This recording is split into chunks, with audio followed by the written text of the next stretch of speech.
La noche de Barcelona era tan silenciosa que podía oír con claridad el leve zumbido del aire acondicionado dentro de la habitación del hotel. No encendí la luz del techo. Solo una lámpara de pie junto al sofá proyectaba una luz amarilla sobre la pared color crema. Me senté al borde de la cama, con el móvil en la mano, y reproduje aquella grabación por una vez más, que ya no podía contar. La voz de Álvaro sonó con absoluta claridad. Vende el piso escolar de Elena y te compraré un Mercedes clase G. Él había pronunciado mi nombre completo. Álvaro casi nunca hacía eso. Durante 5 años de matrimonio, solía llamarme esposa, cariño o su pequeña ama de llaves. Pero cuando me llamaba Elena, solo había 2 posibilidades. Una, que estuviera dominado por la pasión. 2, que estuviera calculando algo contra mí. Apagué la grabación. La pantalla del móvil reflejó mi rostro, sereno, pálido y tan frío que por un instante me pareció ajeno. Abrí el perfil de WhatsApp de Álvaro. Su última publicación de Instagram era una foto de nosotros tomada una semana antes. En la imagen me abrazaba por los hombros y sonreía con ternura a la cámara. El texto decía que era mi primer día de trabajo en Barcelona. Debajo había muchos comentarios. Decían que Álvaro era un marido ejemplar, que hombres así ya casi no existían, que yo era una mujer afortunada. Miré aquellas palabras y de pronto sentí ganas de reír, aunque la risa se me quedó atascada en la garganta. ¿Afortunada? Si eso era la suerte, entonces no sabía qué aspecto debía tener la verdadera desgracia. Busqué en la agenda y llamé a mi padre Miguel Marín. El teléfono sonó varias veces antes de que él contestara. «Papá, ¿sigues despierto?» Su voz grave y cálida me respondió enseguida. Me preguntó cómo estaba y si el trabajo iba bien. Respiré despacio y dije que todo estaba bien. Al otro lado de la línea hubo un silencio inmediato. Después, la voz de mi padre cambió por completo. Me preguntó por qué hablaba de eso de repente y si Álvaro me había dicho algo. Mi padre siempre me había entendido demasiado bien. Intenté mantener la voz tranquila. Le dije que Álvaro solo había comentado que el precio estaba bien y que quizá convenía vender. Mi padre calló unos segundos más. Cuando volvió a hablar, su voz contenía una rabia que apenas lograba reprimir. Dijo que aquel ingrato sabía calcular muy bien, pero que el piso estaba a su nombre, y Álvaro no debía soñar con tocarlo. Le respondí que lo sabía.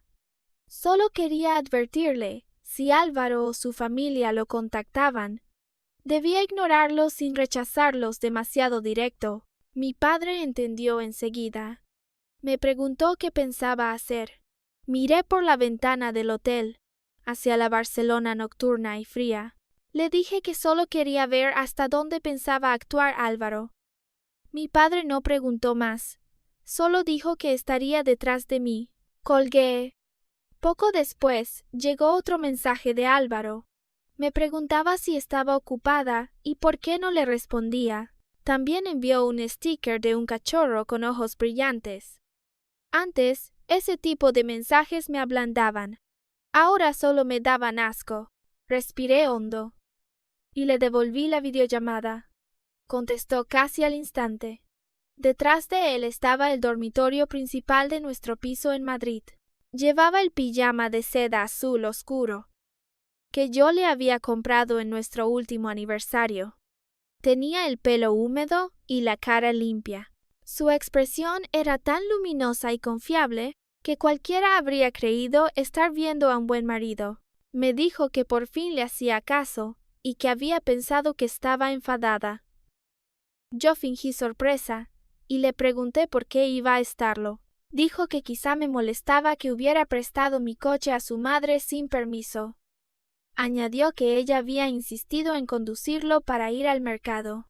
Mentía con tanta naturalidad que no se le enrojecía la cara ni se le alteraba la respiración. Yo sonreí y le dije que si a su madre le gustaba, podía usarlo. Al fin y al cabo, solo era un coche. Álvaro pareció relajarse. Entonces desvié suavemente la conversación y mencioné el cargo del peaje cerca del Hospital Maternal de Madrid. En ese instante, su expresión se congeló. Fue apenas un segundo, pero lo vi con absoluta claridad. Después sonrió como si no hubiera pasado nada y dijo que una pariente lejana de su madre tenía allí una nuera que acababa de dar a luz. Yo asentí, fingiendo creerlo todo. Le dije que su madre debía estar muy cansada y que sin mí en casa todo quedaba en manos de ellos. Él respondió que éramos una familia. Luego suspiró y mencionó al señor López, el vecino, que había bajado con su nieto en brazos. Dijo que el niño era muy rollizo y que, si yo hubiera estado más fuerte entonces, nuestro hijo ya sabría llamarlo papá. Aquella frase fue ligera, casi casual, pero yo sabía que estaba empujando sobre mí la culpa de aquel aborto. Cuando notó mi cambio de expresión, suavizó la voz, se disculpó y dijo que solo me echaba de menos y quería un hogar de verdad. Si no hubiera tenido la grabación, quizá habría comprado el primer billete de vuelta a Madrid para arrojarme en sus brazos. Le dije que al proyecto aún le quedaba algo de trabajo y que volvería en una semana. Él me pidió que trabajara tranquila. Le recordé que comiera bien. Él sonrió y me llamó su querida ama de llaves. Cuando terminó la llamada, mi sonrisa desapareció. Volví a abrir la grabación y los videos de la cámara del coche. Los comprimí en un archivo y se los envié a Marta Vidal. Marta era la mejor abogada de divorcios que conocía. Era famosa por ganar casos de maridos demasiado teatrales y esposas finalmente despiertas. Le escribí que necesitaba un detective privado confiable. Quería toda la información sobre aquella mujer, incluido su historial de embarazo. El teléfono sonó casi de inmediato. La voz de Marta era más grave de lo habitual. Me preguntó si estaba segura. Miré la pantalla y respondí que sí. Tras un silencio, Marta dijo que entendía y que debía tener cuidado para que ellos no sospecharan. A la mañana siguiente recibí el informe preliminar del detective. Natalia Salas, 26 años. Modelo contratada por una pequeña agencia de influencers. Vivía en un apartamento de lujo en el barrio de Salamanca, no lejos del piso que compartía con Álvaro. El alquiler mensual era de 3.000 euros. Al ver la dirección, sentí que las puntas de mis dedos se enfriaban. Yo conocía ese apartamento. Álvaro me había hablado antes de una inversión a corto plazo y me pidió transferir dinero de nuestra cuenta común. Dijo que era un producto financiero recomendado por amigos, con rendimiento estable y bajo riesgo. Entonces no dudé de él. Pensé que después de 5 años de matrimonio, el dinero podía discutirse y usarse en común para construir un futuro. Resultó que aquel producto financiero era el alquiler de la casa de su amante. El detective también envió fotos del día anterior. En ellas, Álvaro y Natalia salían del Hospital Maternal de Madrid. Él la sostenía con extremo cuidado, como si estuviera protegiendo un tesoro frágil. Ella llevaba una ecografía en la mano. Natalia levantaba la vista para mirarlo y sonreía con dulzura. Álvaro bajaba la cabeza hacia ella con una ternura que yo creí mía. Yo había estado embarazada una vez, durante el 2.º año de matrimonio. Estaba tan feliz que apenas podía dormir. Compré libros sobre crianza, miré cochecitos y ropas de bebé, e imaginé si nuestro hijo se parecería a mí o a Álvaro. Pero antes de los 3 meses, el bebé se perdió. El médico dijo que mi cuerpo había quedado dañado y que sería difícil tener hijos. Durante aquella época, Álvaro me cuidó con una delicadeza extrema. Me abrazó en la cama blanca del hospital y me dijo que bastábamos nosotros. Yo me conmoví tanto que pensé haberme casado con el mejor hombre del mundo. Ahora entendía que Álvaro sí quería hijos, solo que no quería que esos hijos nacieran de mí. Compré un billete de vuelta a Madrid para esa misma noche. No se lo dije a nadie. No se lo dije a Álvaro. El avión aterrizó a las 5 de la mañana. Salí del aeropuerto con la maleta y tomé un taxi, pero no fui a casa. Le di al conductor la dirección del edificio de apartamentos de lujo en Salamanca. Madrid amanecía envuelta en una niebla ligera. Me senté en el asiento trasero con las manos sobre las rodillas, tan callada que el conductor me miró varias veces por el retrovisor. Cuando el taxi se detuvo bajo el edificio de Natalia, vi enseguida mi Porsche 718 rojo en el aparcamiento.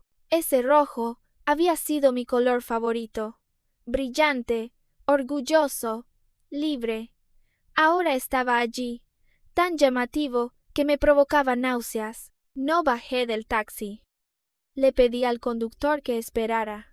A las 6:30 se abrió la puerta del edificio. Álvaro salió primero.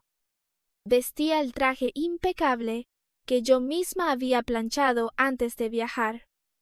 La corbata estaba perfecta y los zapatos brillaban. Detrás de él salió Natalia, con un vestido premamá blanco y una Rebeca beige. El vientre ya sobresalía lo suficiente para no esconderse. Ella se puso de puntillas y le besó la mejilla. Álvaro sonrió, le acarició el cabello y después se agachó, apoyó la oreja contra su vientre y dijo algo que yo no pude oír, pero pude adivinarlo. Probablemente decía: «Sé bueno, papá está aquí». Yo permanecí sentada en el taxi, sin llorar y sin temblar. Solo sentí que el corazón se me helaba, igual que en la noche de Barcelona bajo aquella luz amarilla. El conducto 072 me preguntó si bajaba allí. Miré a Álvaro abrir la puerta de mi Porsche para Natalia con cuidado. Él había hecho ese gesto conmigo. Antes creí que era amor. Ahora entendía que, para Álvaro, la ternura era solo una habilidad. Sonreí suavemente y le dije al conducto 072 que aún no. Quería esperar un poco más. No bajé del coche. Vi mi Porsche rojo salir del aparcamiento y dije con calma que siguiera a ese coche. El conductor volvió a mirarme por el retrovisor.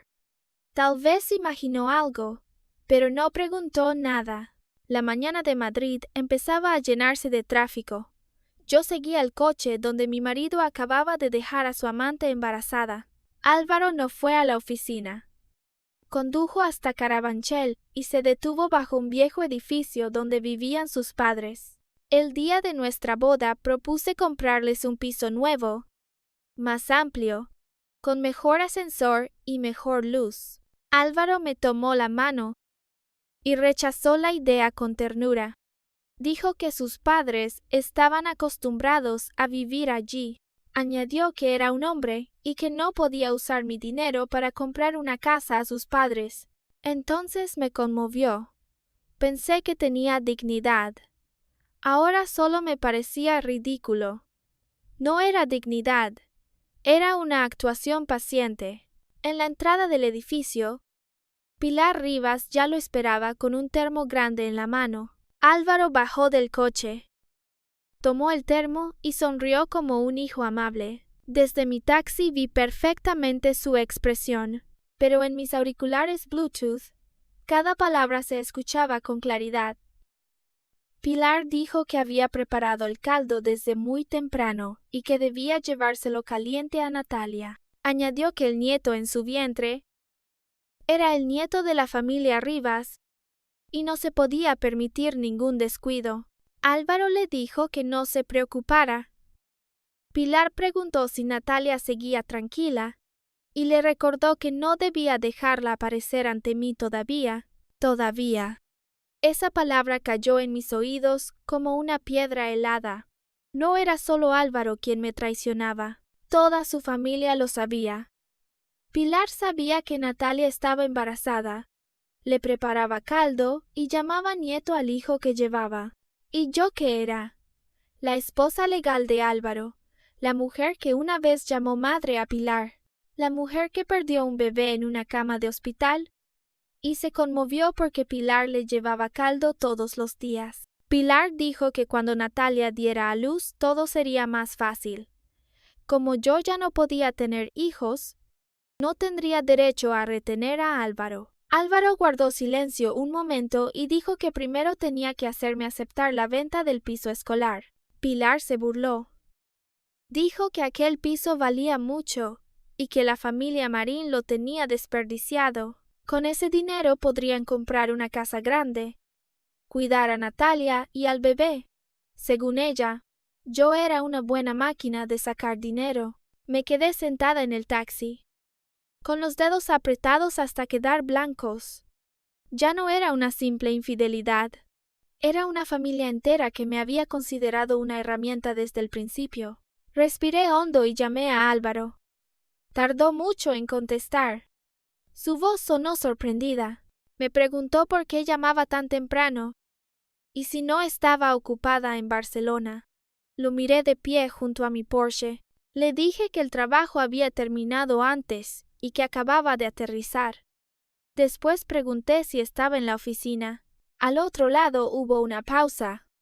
Dijo que estaba en la empresa, que acababa de terminar una reunión y que volvería al mediodía. Yo lo miré meter el termo en el coche, despedirse de Pilar a toda prisa y arrancar hacia nuestra casa. Le dije que siguiera trabajando.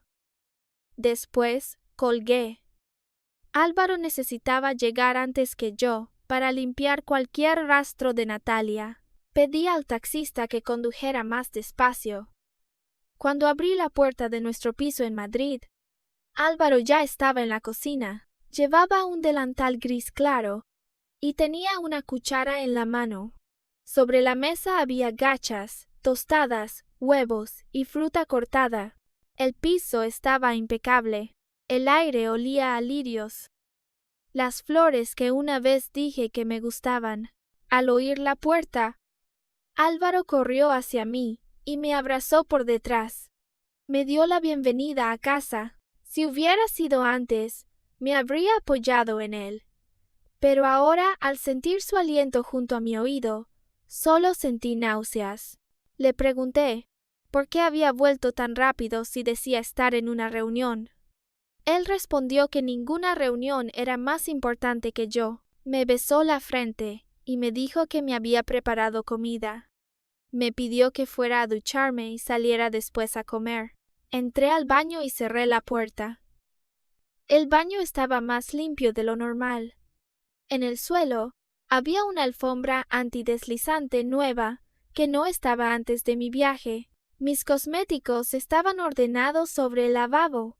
Incluso la toalla, el gel y el perfume parecían colocados para reconstruir una escena. Álvaro era realmente cuidadoso, tan cuidadoso que recordaba levantar y bajar la tapa del inodoro para fingir que solo él usaba el baño.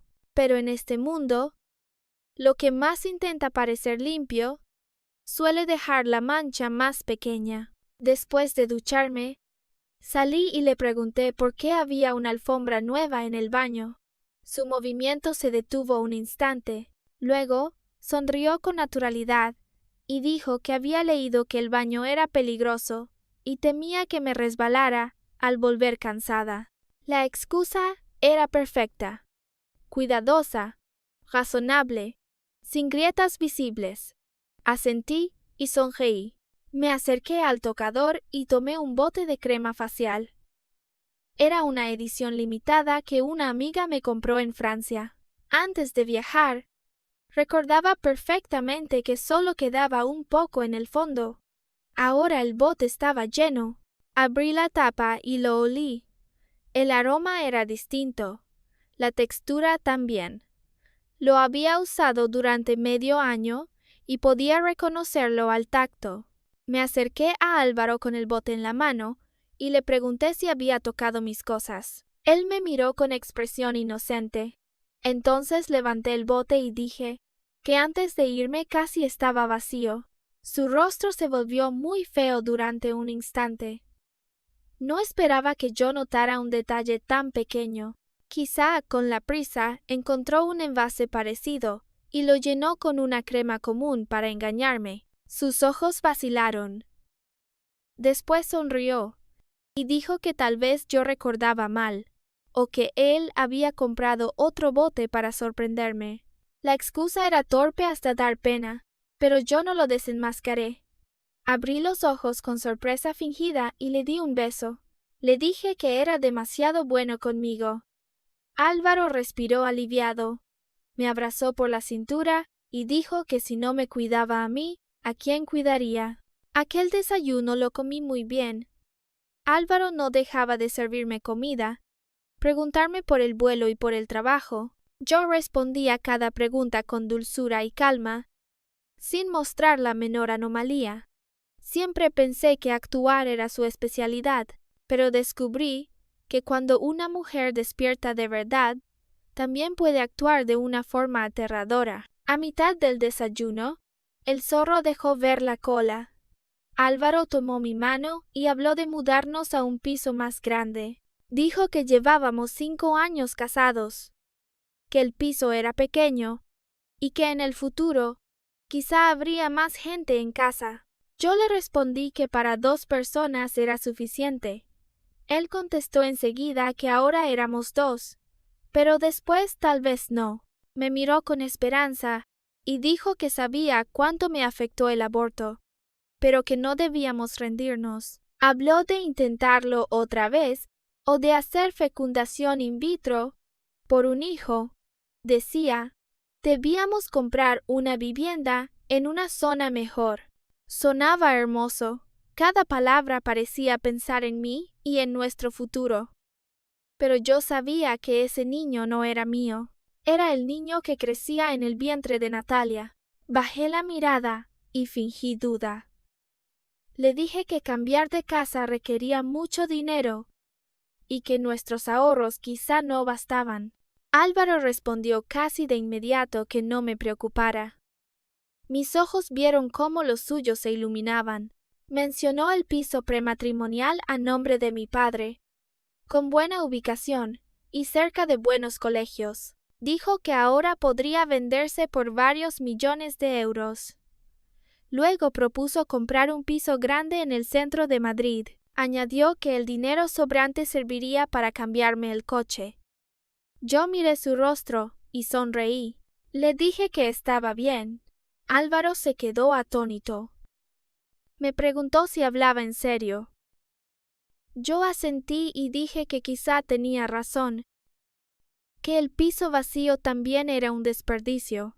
Luego añadí que, como estaba a nombre de mi padre, tendría que hablar él mismo con mis padres. Sus ojos brillaron de alegría. Seguramente creyó que, si yo asentía, mi padre acabaría obedeciendo. Dijo que no habría problema y que él se encargaría de convencerlos. Yo lo miré con un solo pensamiento. Muy bien, ve a convencerlos.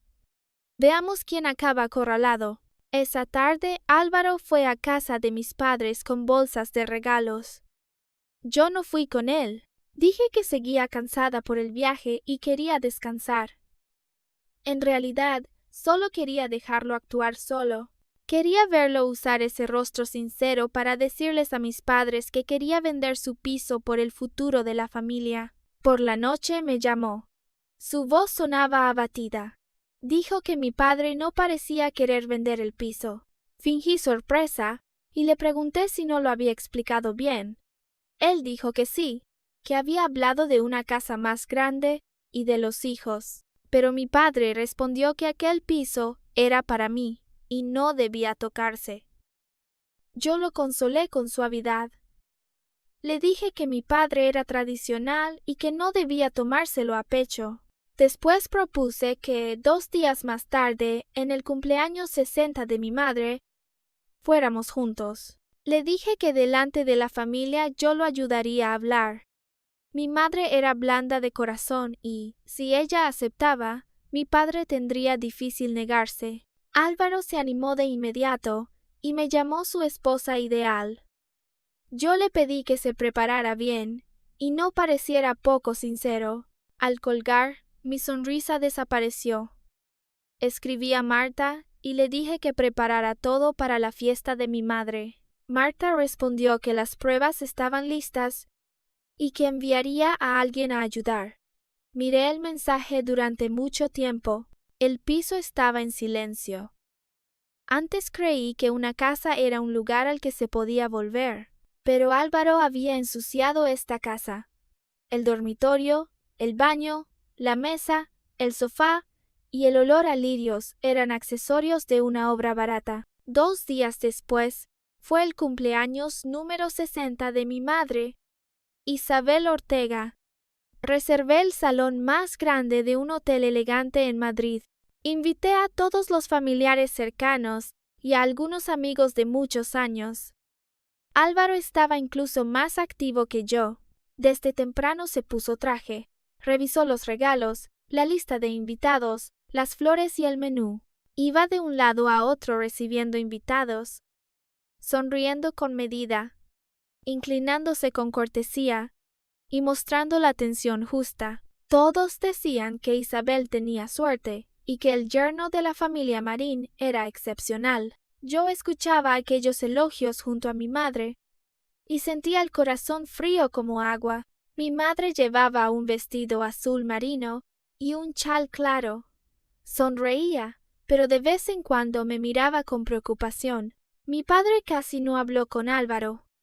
Miguel sabía lo que yo estaba esperando.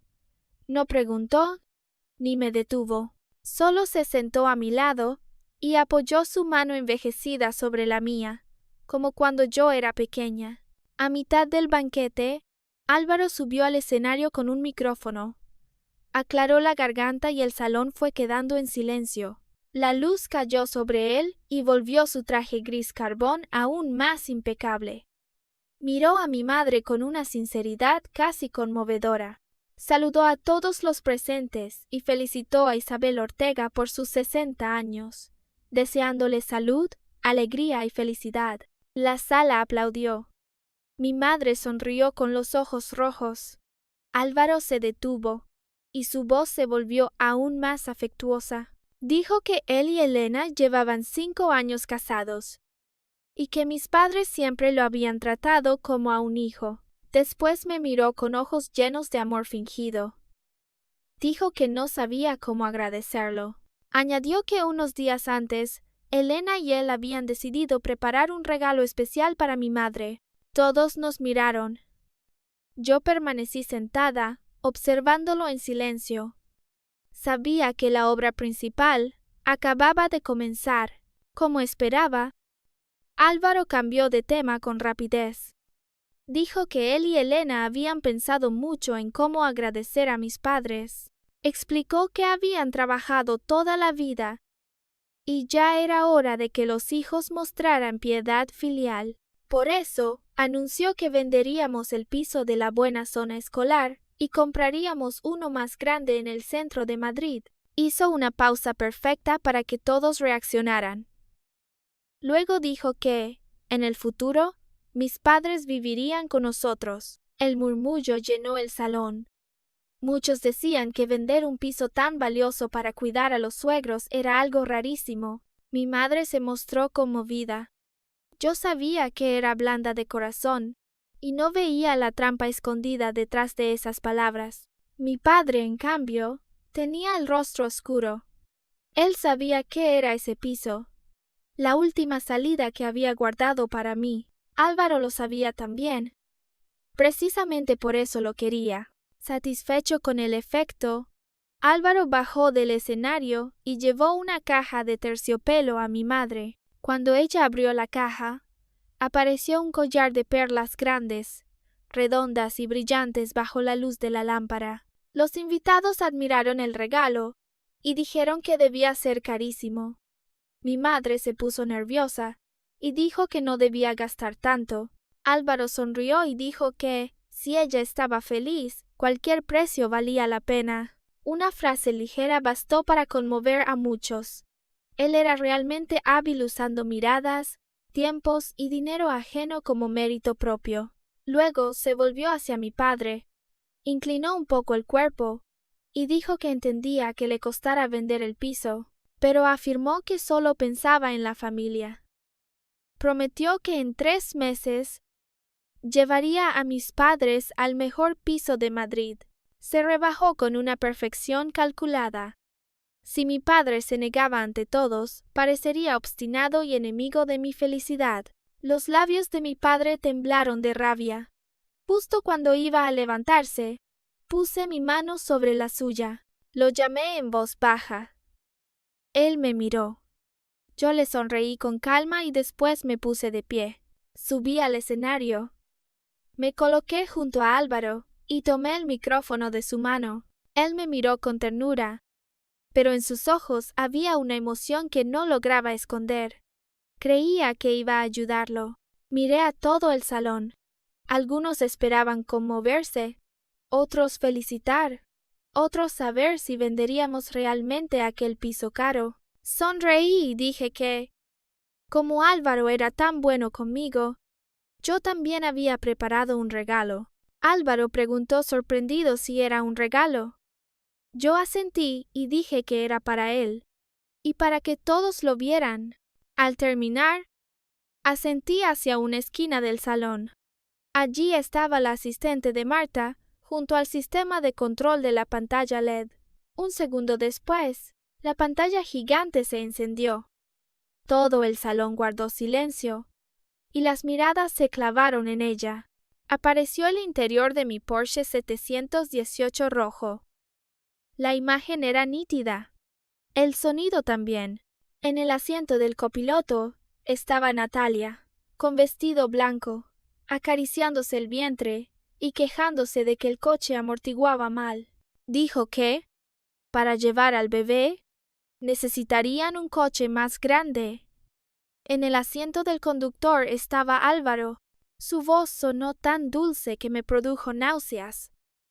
Dijo que cambiarían de coche y venderían el piso escolar de Elena. Luego añadió que aquel piso era nuestra máquina de sacar dinero. En un instante, el salón quedó mortalmente quieto. La sonrisa de Álvaro se congeló. Su rostro se puso blanco, y la mano que sostenía el micrófono empezó a temblar. Después de la grabación, aparecieron fotos y videos del detective. Frente al Hospital Maternal de Madrid, Álvaro sostenía a Natalia como un tesoro. Ella llevaba la ecografía en la mano y sonreía dulcemente. Él la miraba con la ternura que yo alguna vez creí mía. Bajo el edificio de Salamanca, Natalia lo besaba en la mejilla. Él le acariciaba el pelo y apoyaba la oreja en su vientre. Todo se mostraba ampliado en la pantalla. Claro, directo, imposible de negar. En pocos minutos, los rostros de los familiares pasaron de la admiración al asombro, y del asombro al desprecio. Algunos se taparon la boca. Otros fruncieron el ceño. Otros miraron a Álvaro, como si no pudieran creer lo que veían. Mi madre estaba pálida. El collar de perlas cayó de sus manos sobre la mesa con un sonido seco. Mi padre se levantó de golpe, respirando con rabia. Yo miré a Álvaro y le pregunté si eso era lo que llamaba familia. Álvaro despertó como de una pesadilla. Se lanzó hacia mí para quitarme el micrófono, diciendo que todo era un malentendido. Me aparté y sonreí fríamente. Le recordé que usó mi dinero para alquilarle un piso a su amante. También condujo mi coche para llevarla a revisiones de embarazo, y quería vender el piso de mi padre para comprarle un coche a ella. Lo llamé por su nombre completo y le pregunté si aún conocía la vergüenza. El rostro de Álvaro cambió de blanco a azul y de azul a rojo. Abrió la boca varias veces, sin poder formar una frase. Debajo del escenario, los murmullos crecieron. Decían que había engañado a su esposa y quería vender la casa del suegro para mantener a su amante. Cada comentario era una bofetada en su rostro. El yerno dorado, el marido ejemplar y el hombre perfecto se hicieron pedazos allí mismo. Álvaro intentó pedirle a mi madre que lo escuchara. No terminó la frase porque la puerta del salón se abrió de golpe. Una mujer con vestido blanco apareció en la entrada. Tenía una mano sobre el vientre ligeramente abultado y los ojos llenos de pánico. Dijo el nombre de Álvaro. Todo el salón se volvió hacia ella. Era Natalia Salas. Llegando justo como el golpe final, Álvaro quedó inmóvil. Tal vez nunca imaginó que su gran amor secreto aparecería en la fiesta de cumpleaños de su suegra. Natalia tampoco esperaba ver tanta gente. Miró el salón con torpeza y finalmente fijó los ojos en Álvaro. Dijo que él no respondía a mensajes ni llamadas y que su vientre se sentía mal. Antes de terminar, Pilar corrió hacia ella. Pilar le tomó la mano y la revisó de arriba a abajo, llamándola tesoro y diciéndole que debía sentarse por estar embarazada. El salón explotó. Todos comprendieron que la suegra también lo sabía y que cuidaba al amante delante de la esposa legítima. Mi padre temblaba de rabia. Mi madre casi se desmayó. Bajé del escenario y la sostuve. Natalia no había venido por casualidad. Yo había pedido a Marta que le enviara un mensaje anónimo. El mensaje decía que Álvaro planeaba abandonarla, que estaba fingiendo amor conyugal en la fiesta de su suegra y quería vender una casa para tener otro hijo. Con su carácter vanidoso e impulsivo, Natalia no podía quedarse quieta. Tenía que venir a reclamar su lugar. El resultado fue incluso mejor de lo esperado. Álvaro reaccionó y quiso callar a Pilar, pero ella apartó su mano. Pilar señaló el vientre de Natalia y gritó que ese bebé era sangre de la familia Rivas y su nieto. Después se volvió hacia mí y dijo que yo era una gallina incapaz de poner huevos. Añadió que, aunque la familia Marín tuviera dinero, una mujer estéril no tenía cara para retener a un marido. En aquel instante, el salón quedó extrañamente silencioso. Sentí temblar la mano de mi madre dentro de la mía. Mi padre tenía los ojos rojos de furia. Álvaro estaba desesperado. Quería explicar, salvarse, taparle la boca a su madre, pero su propia madre había arrancado la última máscara de su rostro. Lo llamé por su nombre. Él me miró con ojos confusos, asustados y suplicantes. Levanté el micrófono, miré a Álvaro, a Natalia, a Pilar y a todos los familiares presentes. Entonces dije palabra por palabra que nos divorciáramos. Al oír la palabra divorcio, Álvaro entró en pánico de verdad. Corrió hacia mí e intentó tomarme la mano. Me pidió que escuchara su explicación y dijo que con Natalia solo había sido un error.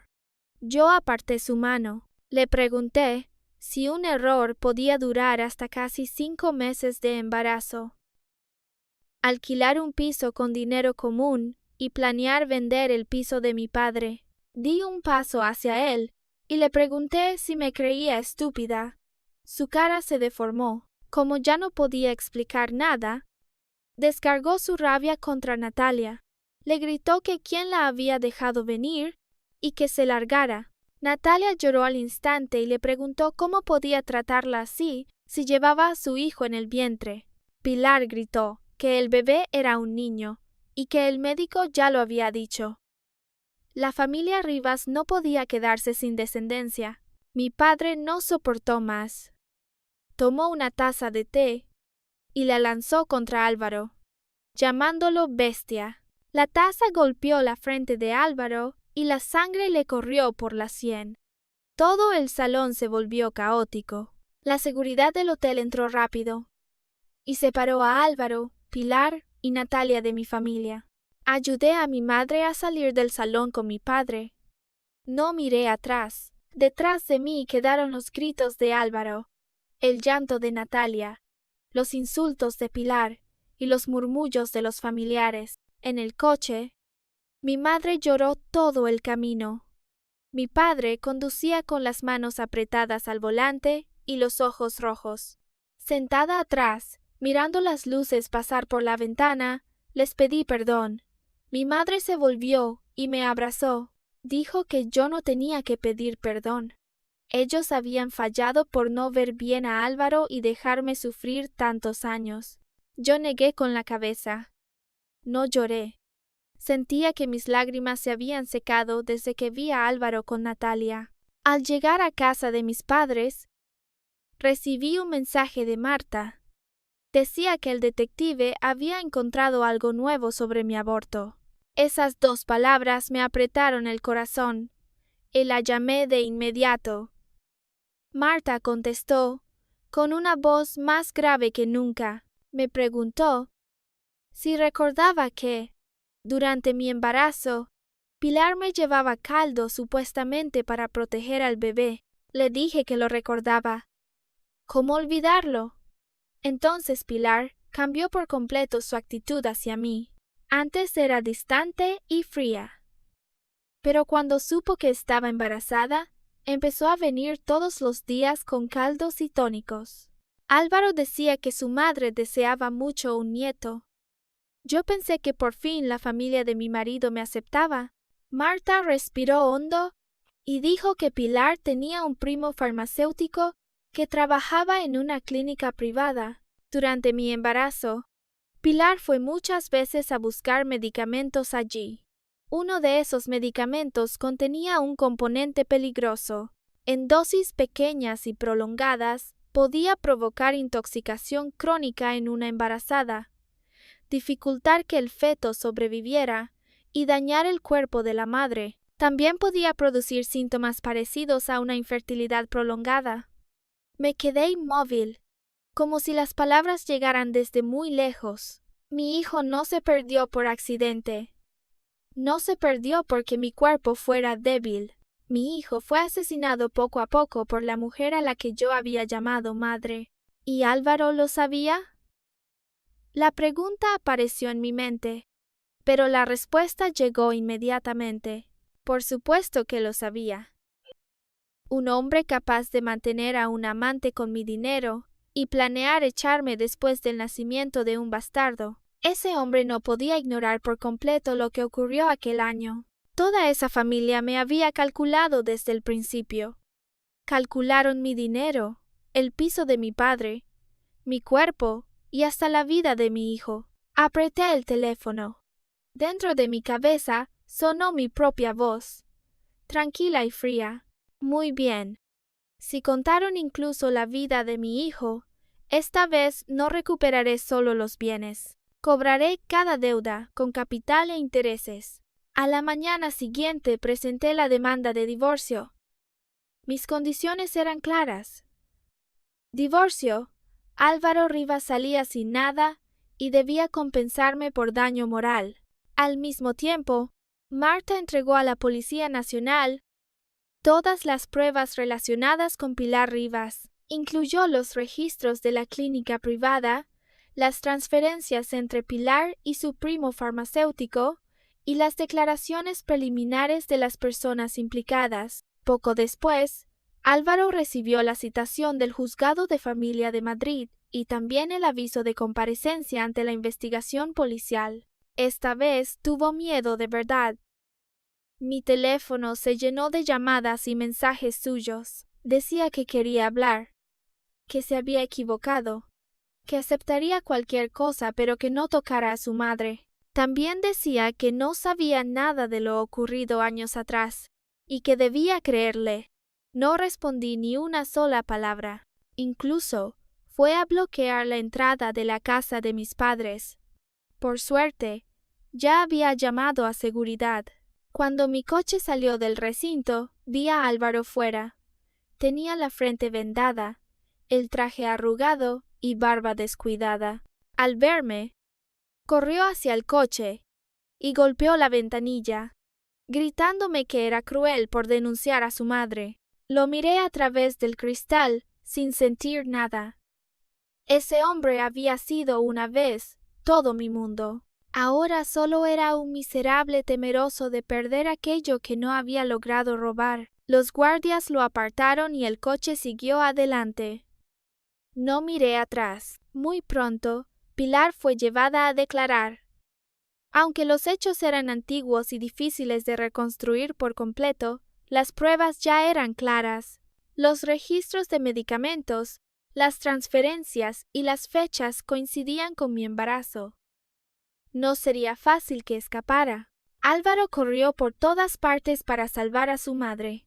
Gastó todos los ahorros del matrimonio, buscó contactos y suplicó a abogados. Incluso escribió a mis padres diciendo que, al fin y al cabo, alguna vez fuimos familia y no debían ser tan crueles. Mi padre solo respondió una frase. Preguntó si ellos pensaron que éramos familia cuando dañaron a su hija. Por otro lado, Natalia tampoco tuvo paz. Después del escándalo, Álvaro descargó toda su ira sobre ella. La culpó de haber destruido su vida. Se acabaron el alquiler en Salamanca, el dinero, las palabras dulces y las promesas de futuro. Lo que Natalia recibió fue un hombre fracasado, furioso y asustado. Poco después, me llamó llorando, me dijo que estaba equivocada y me rogó.